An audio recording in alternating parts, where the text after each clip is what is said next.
करके शिकार खेलता, कुत्ते साथ रखता, स्नान नहीं करना, पवित्रता नहीं रखना, माता पिता की बात माननी नहीं, हमेशा क्रोध में भरा रहे। ये जो नालायक संतान होती है वो माता पिता को बहुत दुख देती है।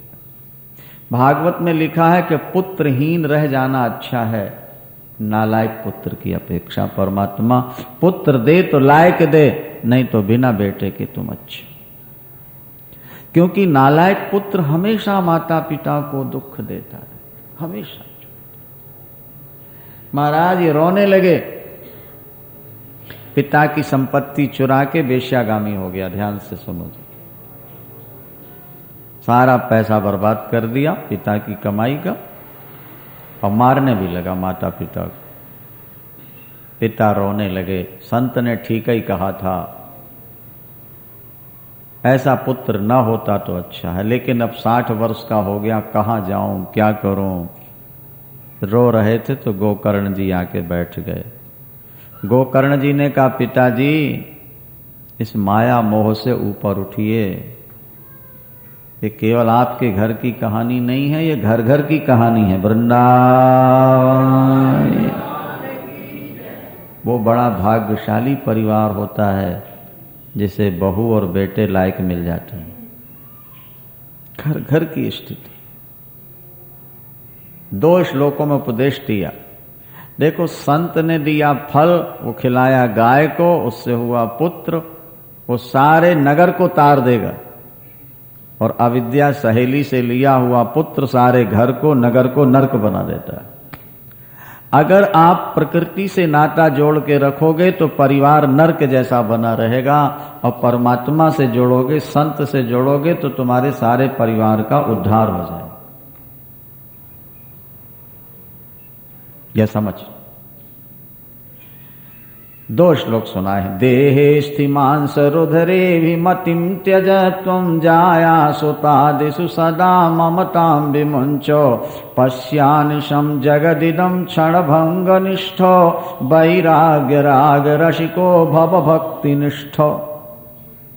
पिताजी, ये शरीर तो माया का पुतला है, 5 तत्वों से बना है, भिसक जाने वाला है। इस शरीर मैं नहीं हूं, शरीर मेरा है, मेरा मुझसे अलग होता है। इससे नाता तोड़ लो, अभिमान छोड़ दो, और पत्नी पुत्र की ममता त्याग दो। संसार क्षण भंगुर है। इस दुनिया में कितने लोग पैदा हुए और मेरी मेरी करते मर गए, नामो निशान भी नहीं रह गया। पत्नी पुत्र से ममता हटाओ, धर्म का आचरण करो, भगवान की भक्ति करो और सेवा करो, और सदा भगवान की कथा सुनते रहो। इससे आपके मन को शांति मिलेगी और परम पद मिल जाएगा। आप तो भागवत जी की पुस्तक लेके बद्रीनाथ चले जाओ। घर में रहोगे, घर की समस्याएं चुभती रहेंगी। 60 वर्ष की अवस्था में पिताजी बद्रीनाथ गए। 10वें स्कंद का पाठ करते करते भगवान कृष्ण का दर्शन हुआ, बेड़ा पार। पिता के जाने के बाद मां को मारा उसने, और मां दुखी होकर कुआं में गिर के मर गई। उसको पीटता था, लाओ पिताजी कुछ रख गए। शराबी कबाबी नालायक संतान। मां दुखी होकर कुआं में मरी। गोकर्ण तीर्थ यात्रा करने गए, उसने 5 वेश्याएं लाके घर में रखी। दंडकारी। हमारी आपकी जो 5 ज्ञानेंद्रियां हैं, यही 5 वेश्याएं हैं। इनकी नित नई मांग होती है, इनके लिए भी हम पाप करते हैं, और इंद्रियां ही एक दिन हमको मार देती। एक दिन वो बहुत सा धन कमा के लाया है, और वेश्याओं ने आपस में विचार किया कि कभी भी पकड़ा जाएगा, मारा जाएगा, इसलिए इसको मार के धन लेके भाग चलो। जब सो रहा था शराब पी के, गले में रस्सा बांधा और लटका दिया। उसके मुख में अंगार भर दिए, मर गया। वहीं कच्ची जमीन थी, खोद खाद के गड्ढा दफना दिया, धन लेके भाग गया। अकाल मृत्यु हुई, प्रेत बन गया। पापी तो था ही। गोकर्ण जी जब लौट के आए तो देखा हाथी बन के खड़ा है बेड़े में। इंद्र बन गया, अग्नि बन जाए, धुआं बन जाए, मेढ़ा बन जाए, बदलता प्रेत। गायत्री मंत्र से जल अभिमंत्रित करके छींटा मारा, पूछा भाई तुम कौन हो? रो पड़ा, अहम भ्राता त्वदीयोस्मि धुंधकारीति नामतः स्वकीये नैव दोषेण ब्रह्मत्वम नाशितम मया। मैं आपका भाई धुंधकारी। भैया आपने बहुत समझाया, मैंने एक नहीं मानी, लेकिन आज मैं बहुत कष्ट भोग रहा हूं प्रेत बन करके। पैसा साथ नहीं जाएगा तुम्हारे, किया हुआ भजन ही तुम्हारा साथी बनेगा। लेकिन आपका सुनाया मुझे असर नहीं कर पाया। आज मैं रो रहा हूं, खून के नाते प्रार्थना करता हूं भैया मेरी मुक्ति करा दो। तुम्हारे नाम से गया में हमने पिंडदान किया है, बोले 100 बार करोगे तब भी मुक्ति नहीं होगी, पाप बहुत ज्यादा। अच्छा तुम जाओ, हम कोई उपाय सोचते हैं। प्रातः काल उठ के उन्होंने सूर्य भगवान को जल दिया और गायत्री जपने लगे। हमारे भाई का उद्धार कैसे होगा? आकाशवाणी हुई, सूर्य भगवान ने कहा श्रीमद् भागवत की कथा सुना दो, इसकी मुक्ति हो जाएगी। भागवत कथा का आयोजन हुआ है। बांस के अंदर आके धुंधकारी प्रविष्ट है। एक दिन की कथा समाप्ति पर एक गांठ फटती है, दूसरे दिन दूसरी, तीसरी, 7वें दिन 7 गांठें फटी और साक्षात भगवान कृष्ण के रूप में प्रकट हो गया। देवता पुष्प वर्षा के बाजे बजाए और जय जयकार करे। वृंदावन। धुंधकारी ने भागवत जी को प्रणाम किया। धन्या भागवती वार्ता प्रेत पीड़ा विनाशिनी। भागवत की कथा धन्य है जिसने मेरे जैसे पापी का उद्धार कर दिया। जो उपस्थित श्रोता थे उनसे धुंधकारी ने कहा, मैं वही धुंधकारी हूं जिसका नाम सुन के आप कांप जाते थे। आज मैं कृष्ण बन गया भागवत की कथा सुन के। विमान आ गया और जब विमान पर बैठने लगा तो गोकर्ण जी ने प्रश्न किया, कथा मैंने सुनाई, इन सब ने सुनी, इनके लिए विमान क्यों ना आया? धुंधकारी के लिए क्यों आया? भगवान के पार्षदों ने कहा, गोकर्ण जी कथा में आके बैठ जाने से ही लाभ नहीं होता। क्या हम कहा करते हैं कि टेप रिकॉर्ड में कैसेट लगा दी और कथा सुनने बैठ गए और रील फंस गई, और कथा समाप्ति पर देखा तो खाली रील पड़ी थी, क्योंकि वो तो फंसी हुई। इसी तरह से तुम्हारा टेप रिकॉर्ड रूपी शरीर तो यहां है, लेकिन कैसेट तो घर में फंसी पड़ी है, इसीलिए कुछ पल्ले पड़ता वड़ता नहीं, कथा सुनने के बाद भी खाली के खाली रह जाते हो। ये शरीर तो टेप रिकॉर्डर की तरह है, मन रील की तरह, और मन घर में रहता है। वो दुकान की बात सोचता रहता है, वो कचहरी कोर्ट की बात सोचता रहता है, इसलिए कथा सुन के भी लाभ नहीं होता। जब तक शरीर के साथ मन भी नहीं लाओगे, ठीक है आरडी खन्ना ने बुलवाया है भाई, निमंत्रण पत्र आया है, चल के सुनने, कथा सुनने थोड़े आए, वो तो उनको उनके निमंत्रण को पूरा करने आ गए, कोई बात नहीं। बोलो वृंदावन। श्रोता बन के आना और 7 दिन उस भाव से सुनना, वो एक अलग पक्ष होता है। पार्षदों ने कहा केवल कथा सुनने से लाभ नहीं होगा।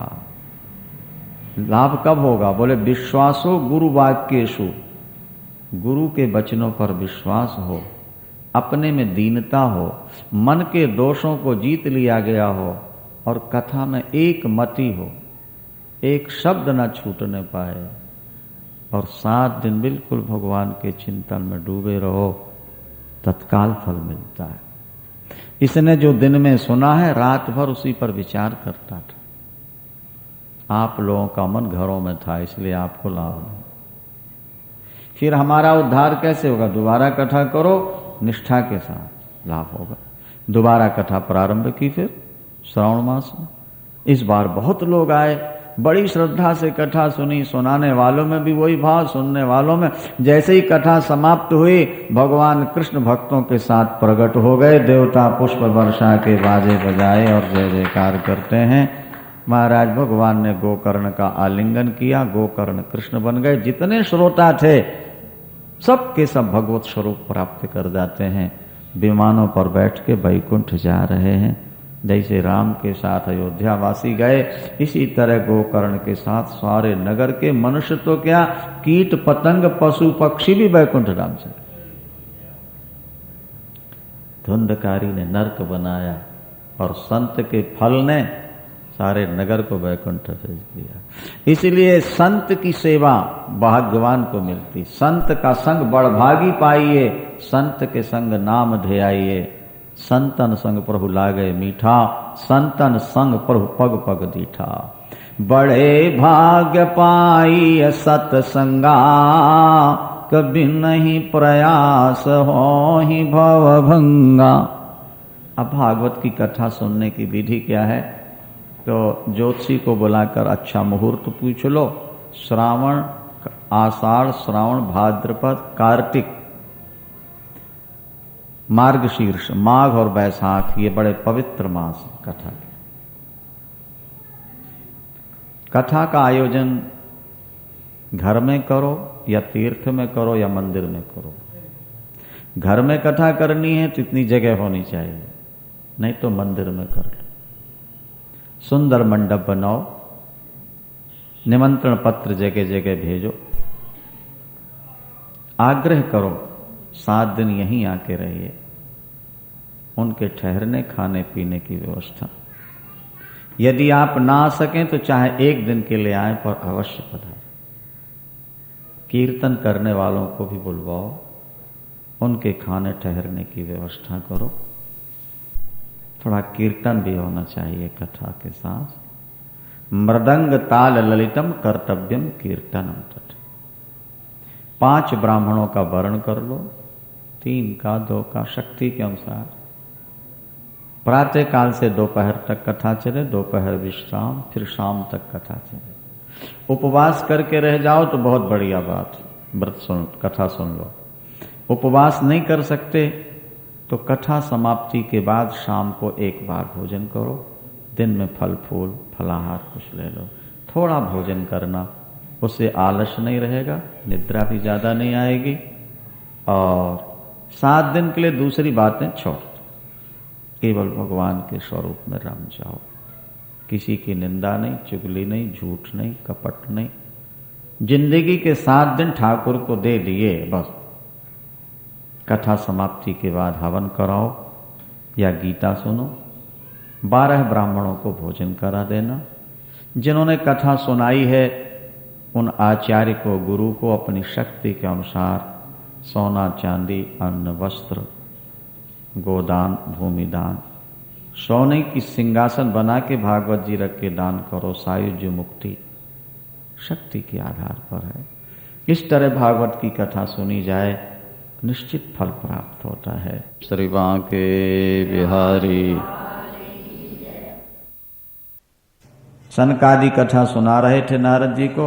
महात्मा सुनते सुनते ज्ञान वैराग्य नौजवान होके वहां आ गए और श्री कृष्ण गोविंद हरे मुरारे हे नाथ नारायण।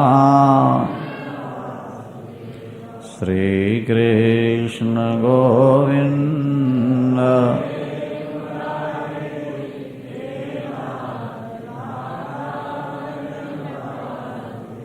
भक्ति ज्ञान वैराग्य तीनों नाच रहे थे। बड़ा मधुर नृत्य था, संकीर्तन था। भगवान भी प्रसन्न हुए। कहते हैं समाप्ति पर भगवान कृष्ण आ गए और महासंकीर्तन हुआ। अर्जुन का स्वर बहुत बढ़िया था। राग अर्जुन आलापते हैं, नारद जी बीणा ले लेते हैं, इंद्र देवता मृदंग ले लेते हैं, उद्धव जी मजीरा लेते हैं। वो संकीर्तन हुआ महाराज। भगवान कृष्ण प्रसन्न हो गए, बोले वर मांगो। तो सनकादिकों ने कहा जहां श्रद्धा और विश्वास से भागवत की कथा हो वहां आपको जरूर पधारना चाहिए, आना चाहिए। ठाकुर ये वरदान दे दो। भगवान ने कहा वचन देते हैं जो श्रद्धा विश्वास से भागवत करेंगे कलयुग में मैं 7 दिन में निश्चित उनके पास किसी भी रूप में आऊंगा। तो भागवत की कथा तो भगवान कृष्ण का के लिए निमंत्रण है, और वो जरूर आते हैं। श्रद्धा और विश्वास लेकर के श्रवण करना है। परीक्षित साक्षी हैं, 7 दिन भागवत की कथा सुनकर के मुक्त हो गए हैं। यमराज ने अपने दूतों से कह रखा है, जो भागवत की कथा सुने उनको यमलोक नहीं लाना, उनका निर्णय भगवान कृष्ण ही करते हैं। भागवत एक कल्प वृक्ष का पका हुआ फल है। भाग्यवान है वो जो कथा का आयोजन करते हैं, और वे भी कम भाग्यशाली नहीं हैं जो दूर दूर से आकर के 7 दिन बैठ के कथा सुनते हैं। जीवन का कुछ पता नहीं है, पानी का बुलबुला कब खिसक जाए, इसलिए जीवन रहते रहते जो बन सके वो अपने द्वारा शुभ कर्म हो जाना चाहिए। वृंदावन। भागवत प्रारंभ करते हुए महर्षि वेदव्यास भगवान की स्तुति करते हैं। किसी भी कार्य के प्रारंभ में, मध्य और अंत में भगवान का स्मरण कर लिया जाए, कार्य में होने वाली त्रुटि की पूर्ति हो जाती है और वो कार्य निर्विघ्न परिपूर्ण होता है। इसलिए हमारे यहाँ ये पुरानी परंपरा है, किसी भी कार्य को प्रारंभ करते हुए परमात्मा का स्मरण करना चाहिए। महर्षि वेदव्यास फिर स्तुति करते हुए कहते हैं, जन्माद्यस्य अस्य विश्वस्य जन्मादि। इस विश्व की जिससे उत्पत्ति हुई है, पालन और संहार होता है, जो संसार के सभी पदार्थों में समाया हुआ है तथा सबसे अलग भी है, वो स्वयं प्रकाश है, सर्वज्ञ है। सृष्टि के प्रारंभ में जिन्होंने ब्रह्मा को वेदों का ज्ञान दिया, वेद वो वाणी हैं जिसमें बड़े बड़े विद्वान व्याख्या करने में मोहित हो जाते हैं। ये माया, ये संसार मिथ्या है, लेकिन जिनकी सत्ता से सत्यवत भास रहा है। जैसे रस्सी में सर्प, सर्प तो मिथ्या है, लेकिन जिसमें सर्प भास रहा है वो रस्सी तो सत्य है। तो रस्सी में जैसे सर्प की भ्रांति हो जाती है अंधकार के कारण, इसी तरह अज्ञान के कारण परमात्मा में जगत की भ्रांति हो जाती है। शुद्ध ब्रह्म में जगत भाषित होता है। कैसे? जैसे रस्सी में सर्प दिखाई दे जाता है, यद्यपि वहां सर्प नाम की कोई वस्तु नहीं, लेकिन अंधकार के कारण रस्सी में सर्प भासता है, दिखता है। इसी तरह शुद्ध ब्रह्म में यह जगत दिखता है। और टीवी उसका सबसे बढ़िया उदाहरण है। चित्र जो हमें दिखते हैं टीवी के अंदर, वो शुद्ध लाइट है केवल। फिल्म के माध्यम से लाइट ही अनेक रूप में पर्दे पर दिखती है, भासित होती है। पर्दे में दिखने वाली नदी, पहाड़, समुद्र, सभी वस्तुएं केवल लाइट रूप ही। इसी तरह शुद्ध परमात्मा में माया के संयोग से यह संसार दिखाई देने लगता है। जैसे लाइट ही अनेक रूप धारण करके पर्दे पर दिखती है फिल्म के माध्यम से, इसी तरह माया के माध्यम से परमात्मा ही जगत के रूप में दिखाई देता। ये जगत नाम की कोई चीज है ही नहीं, ऐसा शास्त्र मानता है। ये केवल थोड़े समय के लिए दिख जाता है, जैसे थोड़े समय के लिए आकाश में कभी बादल आ गए और फिर लीन हो गए। एक शुद्ध चेतन तत्व है, जैसे आकाश एक तत्व है, वायु, अग्नि, जल, पृथ्वी, तो जल में, पृथ्वी में तो विकार दिखाई देते रहते हैं, लेकिन आकाश मूल में निर्विकार रहता है। तो आकाश से भी महान एक चेतन सत्ता है। संसार में जितने जीव हैं, इन सभी जीवों की चेतना का जो केंद्र है वो आकाश से भी ज्यादा व्यापक तत्व है परमात्मा। उन्हीं परमात्मा से अनेक अवतार होते रहते हैं। वही परम सत्य है और इसीलिए इसमें कहा गया कि सत्यम परम धीमहि। हम उन परमात्मा का ध्यान करते हैं, उनको प्रणाम करते हैं, जिनका चिंतन करने से माया जीव का पिंड छोड़ देती है, पीछा छोड़ देती है। जब तक आप परमात्मा का चिंतन नहीं करेंगे तब तक माया आपका पीछा नहीं छोड़ती। माया शब्द का अर्थ है मिथ्या, झूठा, इंद्रजाल, मैस्मरिज्म। हमारे यहां कहा गया है जादूगर का जमुरा, जो जादूगर का थैला उठाता रहता है, उठाए घूमता है, जादूगर उसे जादूगरी न समझाए तब भी साथ रहते रहते उसको जादूगरी समझ में आ जाती है और फिर वो मोहित नहीं होता।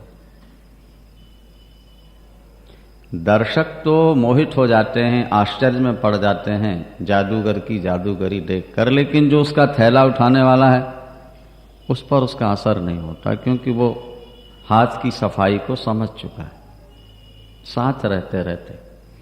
इसी तरह जब आप परमात्मा के साथ रहने लगेंगे तो परमात्मा की माया का चमत्कार आपके समझ में आ जाएगा, फिर आप माया में मोहित नहीं होंगे।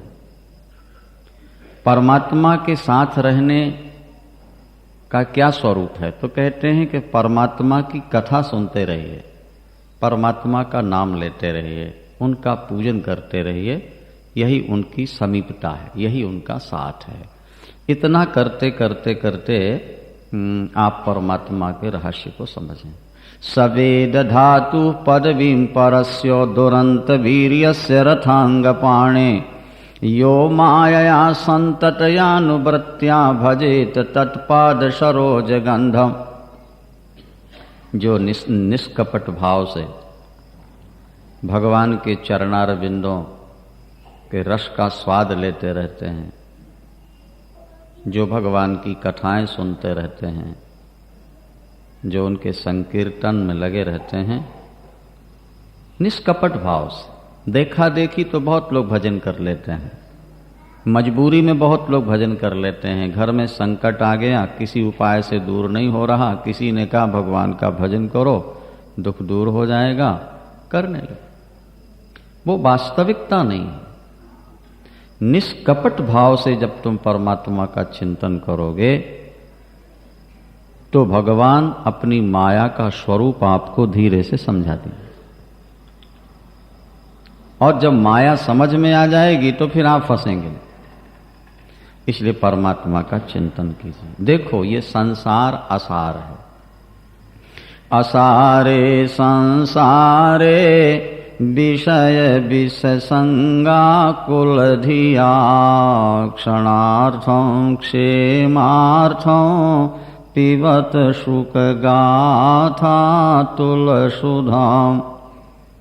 देखो असारे संसारे, इस संसार में कोई सार नहीं है। कदली सन्निभो लोका सारम यस्य न विद्यते।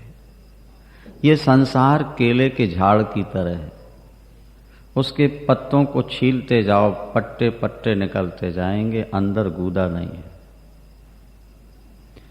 जैसे फूल गोभी के पत्ते अलग करते जाओ, अंदर कोई फल नहीं है, कोई गूदा नहीं है।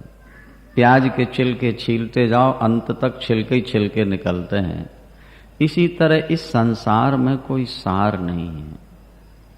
ऊपर से तो ये सुहावना लगता है, लेकिन अंदर इसमें बहुत अशांति भरी पड़ी है। और जिन विषयों का सेवन करके हम सुख ले रहे हैं, भागवतकार कहते हैं कि ये विषय विष है, विषय विष। और विषयों का सेवन करके ही हमारी बुद्धि आज परेशान है, तनाव में। महात्मा खाते पीते सोते हैं, केवल विषयों का त्याग कर देते हैं, और इसीलिए वो कभी तनाव में नहीं रहते हैं। उनके दिमाग पर कभी टेंशन नहीं, वो शांत। जिसने विषय रूपी विष पी लिया उसकी बुद्धि कभी शांत नहीं रही। विषय विष है, मीठा पॉइजन है, मीठा जहर है। विषय अगर थोड़ी देर सुख दे देगा तो बहुत समय तक दुख देता रहेगा, ये बात ध्यान रखें। विषय विष है, विष का प्रभाव नष्ट करना हो अमृत पिलाओ, अमृत से विष का प्रभाव क्षीण हो जाएगा, नष्ट हो जाएगा। संसार के विषय भोग यदि विष हैं तो भगवान की कथा अमृत है। आज तक आपने विषय रूपी विष पिया है, अब उसके ऊपर कथा रूपी अमृत पी जाओ, उस विषय का प्रभाव खत्म हो जाएगा, विष का प्रभाव खत्म हो जाएगा। ज्यादा समय नहीं मिलता तो थोड़ा समय भी निकाल लो, इस कथा रूपी अमृत को पी लो। बिना साक्षी के केस का निर्णय नहीं होता अपने पक्ष। किसी ने किसी को मार दिया, रंगे हाथ पकड़ा गया, लेकिन मजिस्ट्रेट कहता है साक्षी क्या है, चश्मुद्दीन गवाह होना चाहिए ना, है? भागवत की कथा सुनकर के आपका उद्धार हो जाएगा, जहर का प्रभाव खत्म हो जाएगा। इसका प्रमाण क्या है? कोई साक्षी है? बोले परीक्षित साक्षीयत। इसके लिए परीक्षित जी प्रमाण हैं। 7 दिन कथा सुन करके जो तर गए, अमर हो गए, इसलिए भागवत कथा सुनो। श्रीमद् भागवत में निष्कपट वैष्णव धर्म का निरूपण है। मानव जीवन में जानने योग्य जो परम तत्व है उसका विशद विश्लेषण है, जिसे जान लेने के बाद जीवन के तीनों तापों का सदा के लिए उन्मूलन हो जाता है, वे नष्ट हो जाते हैं। श्रीमद् भागवत सुनने की जब इच्छा होती है श्रोता के मन में, तो भागवत प्रारंभ होने से पहले ही भगवान कृष्ण उनके हृदय में आकर के बैठ जाया करते हैं।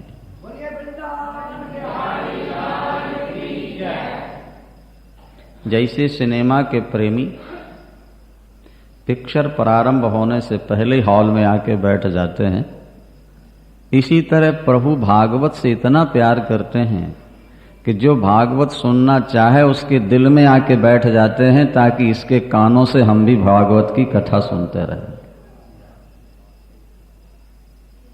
इसलिए जब तक ठाकुर की कृपा ना हो व्यक्ति भागवत कैसे सुन सकता है? एक वेद रूपी कल्प वृक्ष का पका हुआ फल है, इसमें रस ही रस है। फल तो खाया जाता है, शुकदेव भगवान कहते हैं ये पिया जाता है। पेय वस्तु मुख से पी जाती है, लेकिन ये कानों से पिया जाता है। कान को प्याली बनाकर भागवत कथा रूपी अमृत पी जाओ, पीते रहो, जीवन भर पीते रहो। कई ऐसे श्रोता हमको मिले जो कहते हैं महाराज जब से आपकी कथा सुनी, रात्रि में कैसेट सुनकर ही हम सोते हैं। नियम बना लिया है, सुनते सुनते सो जाते, बड़ी शांति है।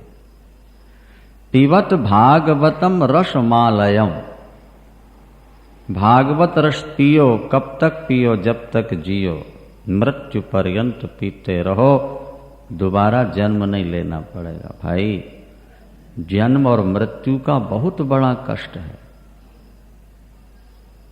ये जीवन के 4 दुख बड़े भयानक हैं, शास्त्र कहते हैं, जन्म, मृत्यु, जरा, व्याधि।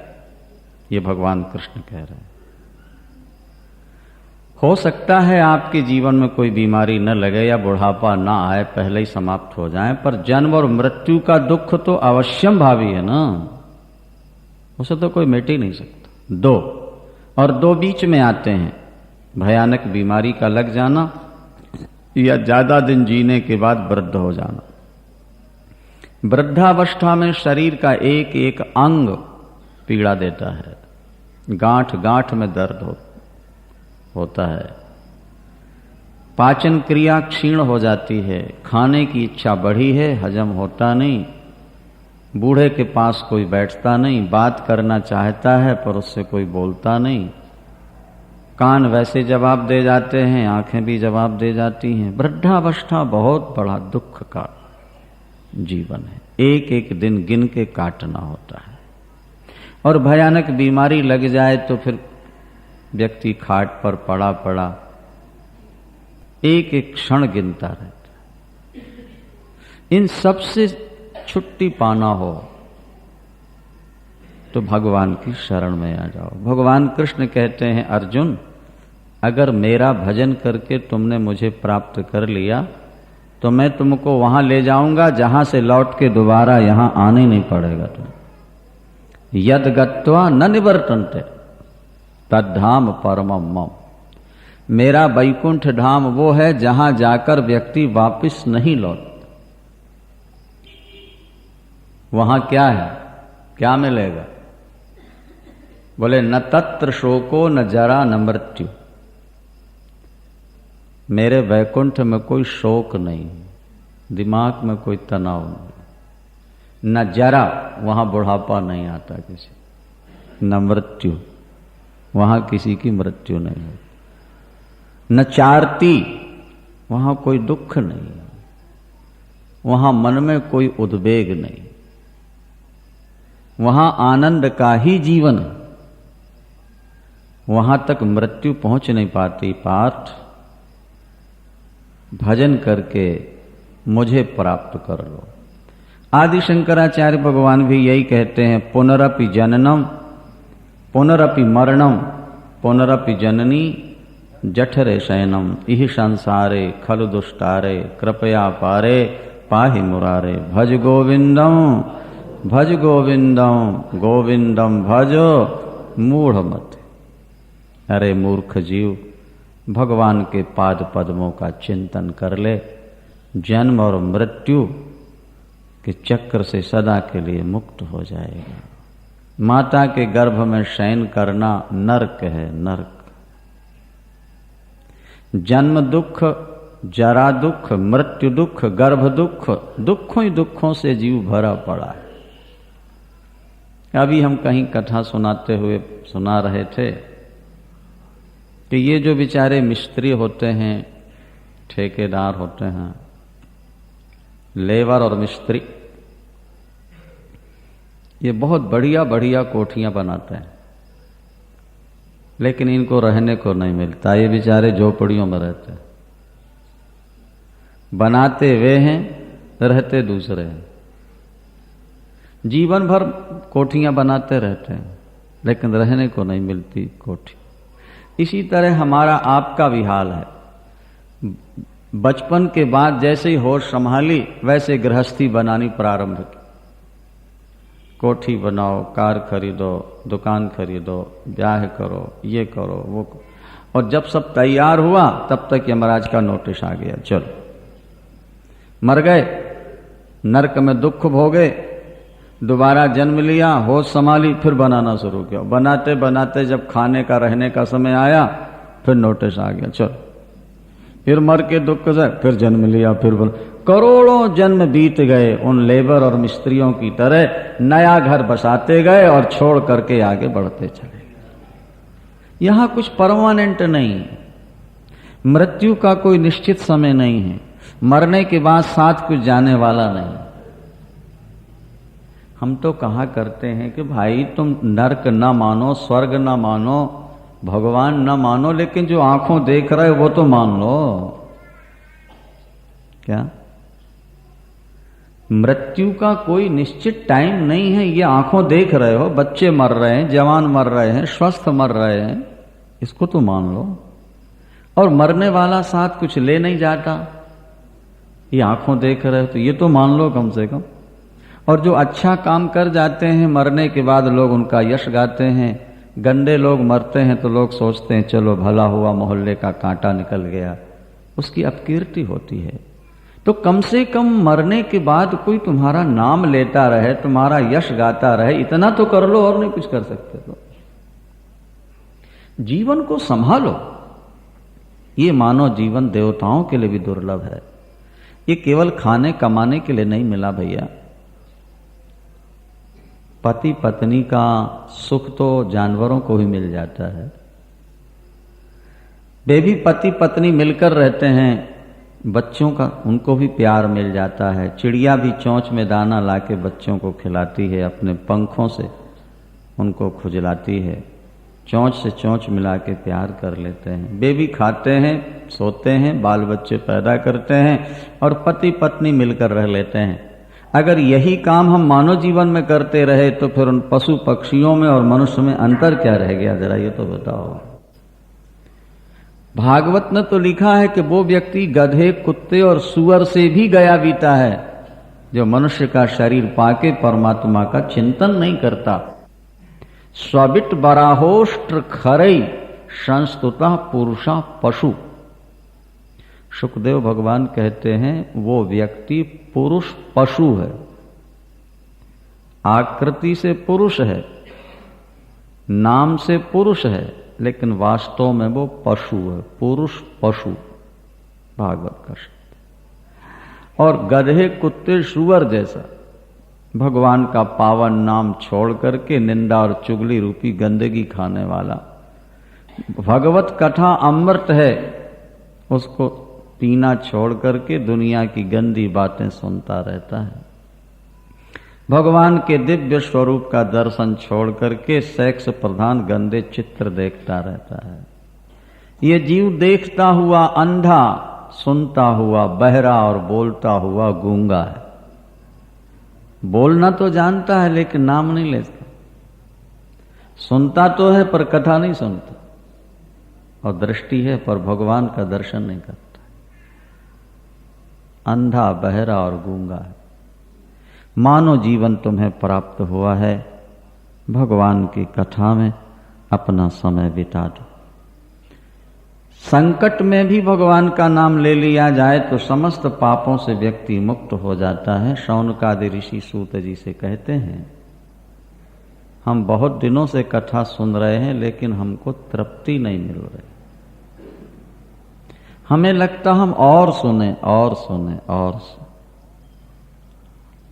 जैसे शराबी को शराब से तृप्ति नहीं मिलती, जीवन भर पीता रहता, ज्यादा से ज्यादा पीने की कोशिश करता है।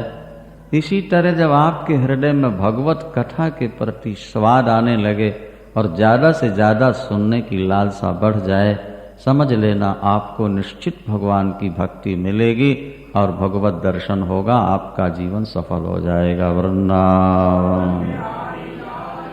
शौनकादि ऋषियों ने पूछा,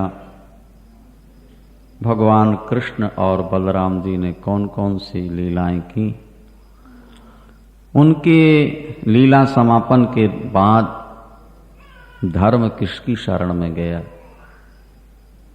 क्योंकि प्रभु के अवतार से पहले धर्म नष्ट हो चुका था और भगवान कृष्ण के बाद धर्म चारों चरण से पूर्ण हो गया था।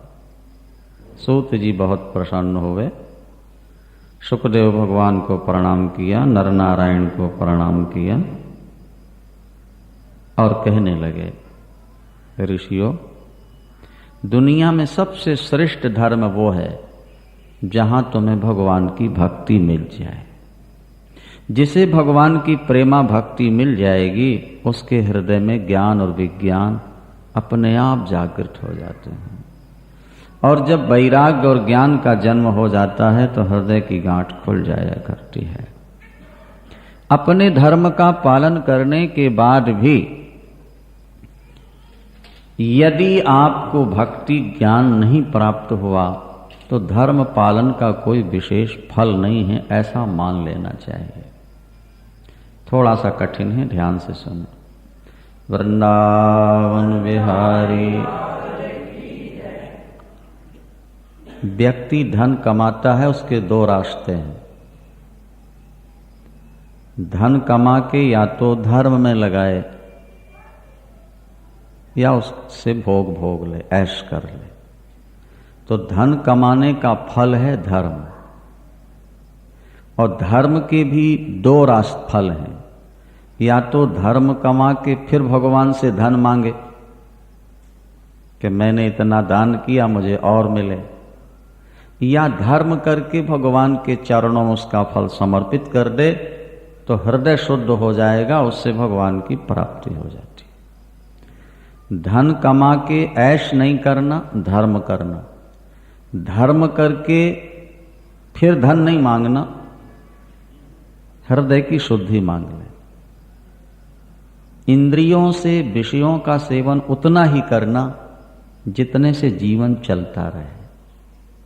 इंद्रियों को तृप्त करने के लिए विषयों का सेवन नहीं करना, क्योंकि इंद्रियों को तृप्ति आज तक प्राप्त हुई नहीं।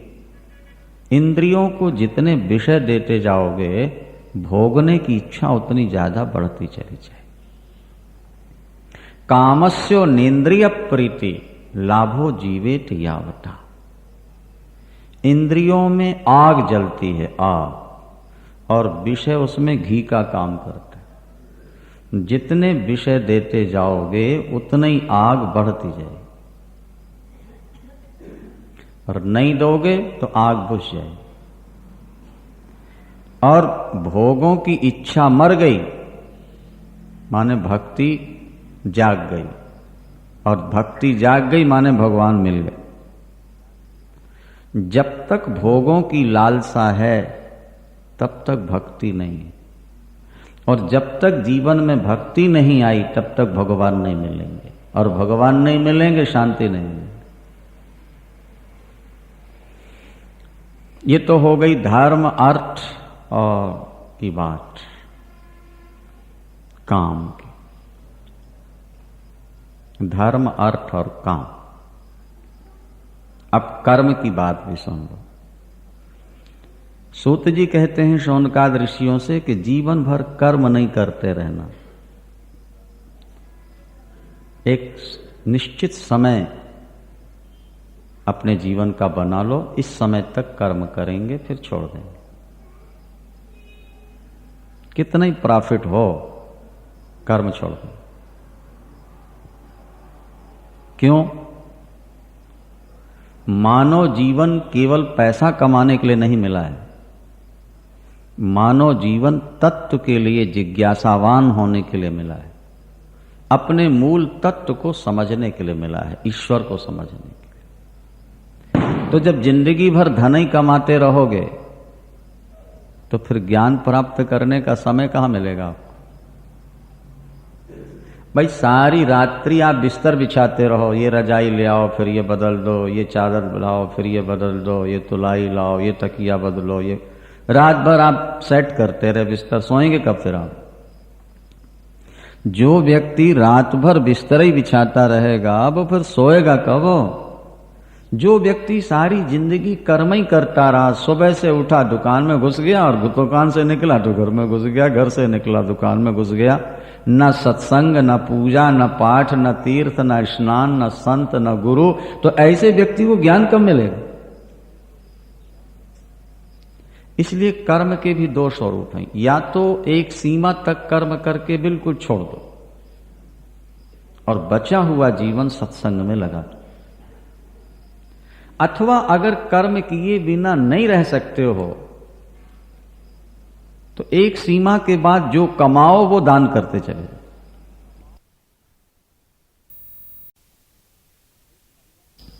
एक महिला ने हमसे पूछा, ऐसा पूछने वाले कम ही लोग मिलते हैं, महाराज हमने चोरी की है, उसका प्रायश्चित्त क्या है? धर्म करने वाले तो नोट दिखा के दान करते हैं। 1 रुपया चढ़ाना होगा तो मुट्ठी बांध के छोड़ देंगे, और 10 का 20 का या 100 का तो यूं अंगुलियों में उठा करके दिखा के सबको पर छोड़ेंगे। क्या व्यक्ति पाप को छुपाता है और धर्म को दिखाता है।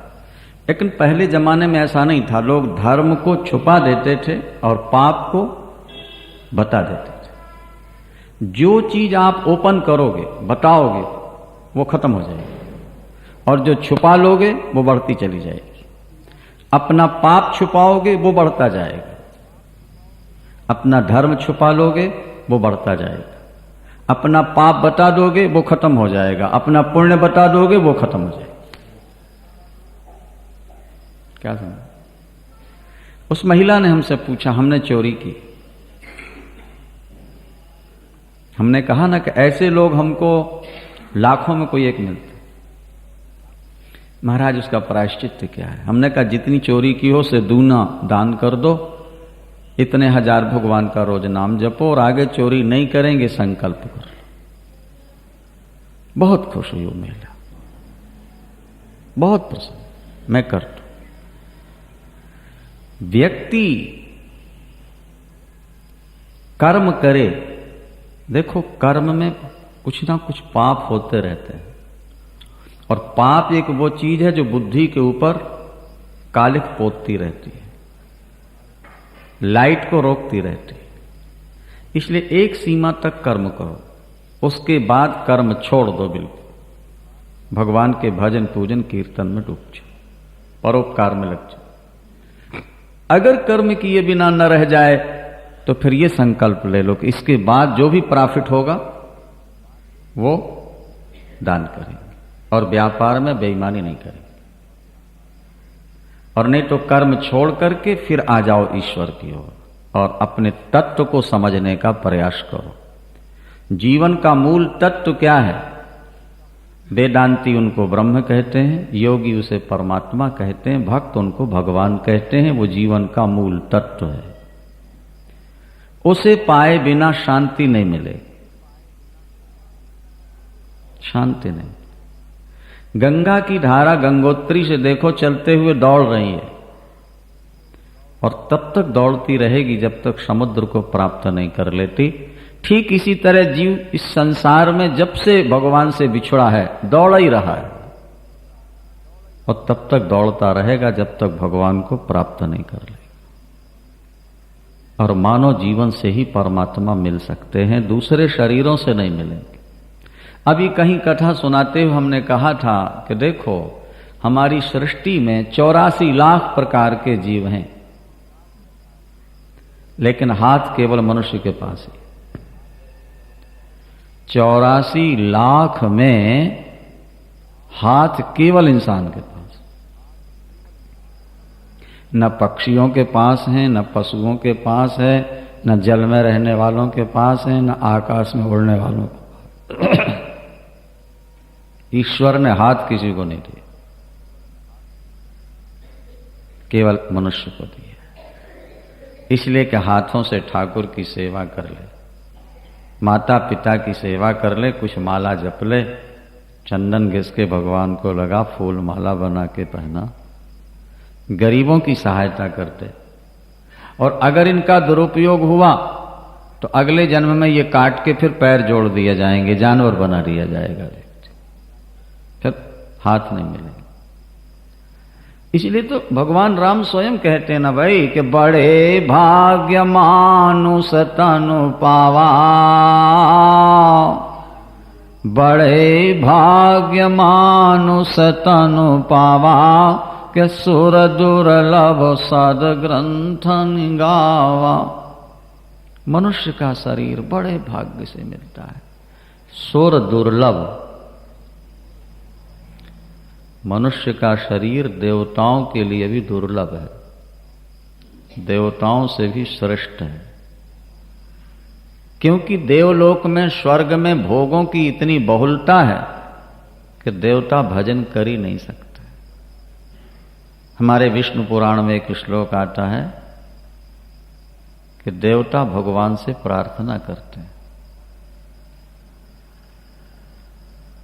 प्रभु जब हमारा पुण्य क्षीण हो और हम स्वर्ग से नीचे गिराए जाएं, कुछ और देना न देना हमें भारतवर्ष में मनुष्य का शरीर जरूर देते, ये देवता मानते, क्योंकि मानव शरीर से ही भजन हो सकता है। और भारतवर्ष का परमाणु भजन से ओतप्रोत है। यहां रहने वाला व्यक्ति अगर भजन नहीं भी करेगा तो कान में शब्द तो पड़ते ही रहेंगे, कहीं ना कहीं तो कुछ होता रहता है। क्या रूस और अमेरिका का कोई इंजीनियर अगर साइंस पर घंटों लेक्चर दे सकता है, तो हमारे भारतवर्ष का घास काटने वाला, रिक्शा चलाने वाला व्यक्ति ईश्वर के बारे घंटों भाषण दे सकता है। क्या समझे? वो साइंस भले न समझे, विज्ञान की बात भले न समझे, पर ईश्वर के बारे में वो घंटों बोल सकता है, क्योंकि ये भारत भूमि सदा से भजन के लिए ही निश्चित है। यहां रहने वाले व्यक्ति में कुछ ना कुछ भजन के संस्कार होते ही। भागवत में एक श्लोक है, अहो अमीशाम किम कारी शोभनम, अहो अमीशाम किम कारी शोभनम, प्रसन्न येषाम सुदुत स्वयं हरि, यही जन्म लब्धम नृषु भारताजिरे मुकुंद सेवोपैकं स्पर्शाम हिना। भागवत का श्लोक, अहो अमीशाम किम कारी शोभनम। आहा, देवता कहते हैं, आहा इन भारतवासियों ने कौन सा शुभ काम किया, कौन सा पुण्य किया कि इन्हें भारतवर्ष में मनुष्य का शरीर मिल गया। अथवा भगवान ने स्वयं प्रसन्न होकर इनको भारतवर्ष में मनुष्य का जन्म दे दिया। जहां रहने वाले लोग भजन में सदा डूबे रहते हैं, ऐसे देश में जन्म पा जाना सौभाग्य की बात है। देवताओं, हम भी कामना करते हैं कि भारतवर्ष में हमको एक बार फिर मनुष्य का शरीर प्राप्त हो जाए। देख, तत्व के प्रति जिज्ञासावान बनो। तत्व है मूल परमात्मा, उसे कैसे जाना जाए? सबसे पहली सीढ़ी है कथा। ईश्वर को प्राप्त करना हो तो सबसे पहले कथा सुनो। बांके बिहारी, ईश्वर को आप जानना चाहते हैं, ईश्वर के बारे में कुछ समझना चाहते हैं आप, तो भागवत में लिखा कि एक मन होकर के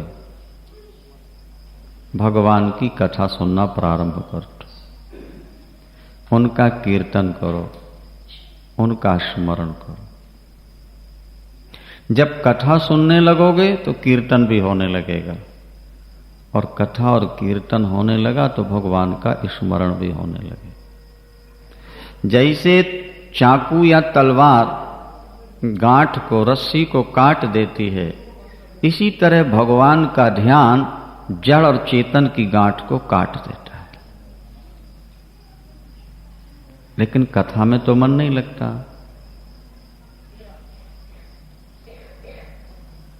तो भगवान कहते हैं, अगर कथा में मन न लगता हो तो ऐसा मान लेना कि हमारे पुराने पाप बहुत ज्यादा है। ऐसा मान ले। भाई, थाली सामने आ गई है, सुबह से भोजन किया नहीं और फिर भी खाने की इच्छा नहीं, और इसका मतलब पेट खराब है। सारा दिन भोजन नहीं किया, शाम को थाली आई और उसमें मेवा मिष्टान्न है, लेकिन खाने की इच्छा नहीं हो रही, इसका मतलब पेट खराब। तो मनुष्य का शरीर आकर के अगर कथा में मन ना लगे तो समझ लेना दिल खराब है। बोलो वृंदावन।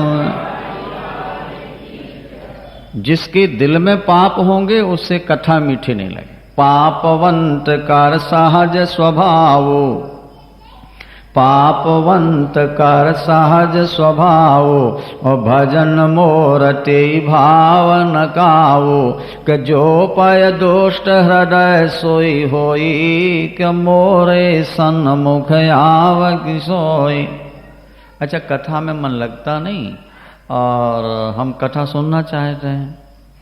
मान लिया हमने कि पाप बहुत हैं, तो फिर पाप मिटाने का उपाय क्या? बोले कथा से पाप मिटते हैं, पर कथा में मन न लगे तो पहले सारे देश के तीर्थों की यात्रा करो। सब तीर्थों में स्नान करोगे पाप कटेंगे। फिर संतों की सेवा करो, 2 काम करो, नाम लेते रहो प्रभु का, उससे कुछ पाप कट जाएंगे तुम्हारे, तब कथा में मन लगने लगेगा। और कथा में जब मन लगने लगेगा तो संसार से मन हट जाएगा। ये आप समझ लीजिए। जिस व्यक्ति का कथा में मन लगने लगा उसको संसार की बातें फिर फीकी फीकी लगने लगती। जैसे ससुराल का सुख मिलने के बाद लड़की को मायका फीका फीका नजर आता है, इसी तरह परमात्मा का प्यार मिलने के बाद फिर संसार की बातों में उसकी रुचि नहीं होती। वो सोचता है ज्यादा से ज्यादा कीर्तन हो, ज्यादा से ज्यादा कथा सुनो, ज्यादा से ज्यादा नाम जपो, पाठ करो, प्रपंच से दूर। कथा सुनते सुनते भक्ति जागेगी, संसार से विरक्ति होगी, भक्ति रजोगुण तमोगुण को खा जाएगी, हृदय सात्विक हो जाएगा। सात्विक हृदय होते ही ज्ञान और विज्ञान का प्रकाश हो जाएगा। ज्ञान और विज्ञान के प्रकाश में जड़ और चेतन की गांठ खुल जाएगी। आपका जीवन, मानव जीवन सफल हो जाएगा, आपको शांति मिल जाएगी। यदि आप शांति चाहते हैं तो जड़ और चेतन की गांठ खोलने का प्रयास कीजिए। शरीर जड़ है, आत्मा चेतन है। आप शरीर नहीं हो, आत्मा हो। शरीर तो एक मकान के समान है, और इससे जब आप पीछे हट जाओगे तो आपको एकदम शांति मिल जाएगी। प्रातःकाल भी आपको सुनाया था, निद्रा में आप शरीर से पीछे हट जाते हैं। गाढ़ी नींद में आपको शरीर की सुध नहीं रहती, शरीर का ध्यान नहीं रहता, और तब आपको नींद में आनंद विशेष आता है। यह समझ, साधना का फल यह है कि संसार को हम भूल जाएं, और संसार को भूलने के साथ साथ शरीर से भी पीछे हट जाएं, आपको शांति। एक बात यहां और जो विशेष काम की कही गई वो ये ध्यान दे लेना कि आत्मा सभी प्राणियों की एक है। ये बात जल्दी बुद्धि में बैठती नहीं। सामान्य तौर पर व्यक्ति यही समझता है कि हर व्यक्ति की आत्मा अलग अलग है, लेकिन शास्त्र इस बात पर बहुत जोर देकर कहते हैं कि नल अनेक हैं लेकिन पानी सब में एक, लकड़ी अनेक हैं पर आग सब में एक, और ट्यूब अनेक हैं पर हवा सब में एक है। इसी तरह से शरीर अनेक हैं पर आत्मा सब में। उसी दिन आपका जीवन महान बन जाएगा, आपके जीवन में एक अखंड शांति का उदय हो जाएगा। क्योंकि जब सब में अपनी आत्मा को देखने लगोगे तो छल और कपट, राग और द्वेष ये सब मिट जाएंगे, हृदय आपका बिल्कुल शुद्ध हो जाए। यहां तक सिद्धांत की बात कह के आगे भगवान के स्वरूप का वर्णन है, उस पर भी ध्यान दीजिए। जैसे एक विशाल तालाब से अनेक चश्मे निकल पड़ते हैं, अनेक झरना निकलते हैं, इसी तरह वो जो चेतन तत्व ब्रह्म है, जिसका ना कोई आदि है ना अंत है, उससे समय समय पर अवतार होते रहते हैं। सेठ फैक्ट्री लगाएगा तो कभी न कभी देखने भी जाएगा, फैक्ट्री में होने वाली गड़बड़ियों का सुधार भी करेगा। परमात्मा ने जगत बनाया है तो परमात्मा इसको देखने भी आता है, इसकी गड़बड़ियों को दूर भी करता है। अनेक अवतार हुए हैं, लेकिन भागवतकार कहते हैं कि 24 प्रसिद्ध हैं और 24 में 2 प्रधान हैं। 24 अवतार ये हैं, गिन लें। सनक सनंदन सनातन सनत कुमार पहला अवतार, नारद दूसरा अवतार है, और यज्ञ बराह भगवान जो पृथ्वी को पाताल से लाए तीसरा अवतार, नर नारायण चौथा है, कपिल भगवान 5वें हैं और दत्तात्रेय भगवान 6वें हैं। यज्ञ भगवान 7वां स्वरूप है और ऋषभदेव जैन धर्म जिनसे प्रारंभ हुआ वे 8 में हैं, महाराज पृथु 9 में हैं। भगवान ने मछली रूप धारण किया था वेदों का संग्रह करने के लिए जल के अंदर से, और 11वां रूप भगवान का कछुआ बने थे। 12वां रूप धन्वंतरी है जो अमृत लेके समुद्र से प्रकट हुए। 13वां अवतार मोहिनी भगवान जिन्होंने दैत्यों को शराब पिलाई और देवताओं को अमृत पिलाया। 14वां अवतार भगवान का नरसिंह है और 15वां 52 अवतार है। 16वें परशुराम है, 17 में भगवान राम, 18 में महर्षि वेदव्यास, 19 में बलराम, 20 में कृष्ण, 21 में बुद्ध और 22 में आगे कल की अवतार होगा।